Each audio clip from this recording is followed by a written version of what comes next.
एक भाई जनक आम पाखु केक नहीं जाइथिले बाटरू जाई पड़ी जाई केक गुडा सब भांगी आमे फोन करी मध्य आम कहले आमे से केक को कहले जे घिनि आस बोली आम पाखु घिनि आसला परे आमे से केक को देखला बेलू से केक रो अवस्था एपरि हेछि जे माने बिकी भी होबनी आ ताकू तापरे आमे किस करिए सेति पई ताकू से केक को आनी रिपेयरिंग करी आउ थरे मध्य भाई को देलु दे साल परे भाई हमर से केक बाबत को मूल्य मध्य दउथिले आमे किंतु से केक बाबत को आमे से मूल्य न नहीं आमे तांको सही परि भाबे दे देलु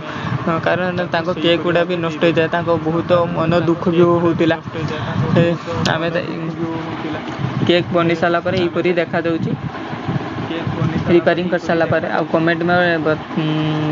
को के परि भाबे केक गुडा सु दुसुची डिजाइन कर साला पर ओ जय जगन्नाथ रोइली।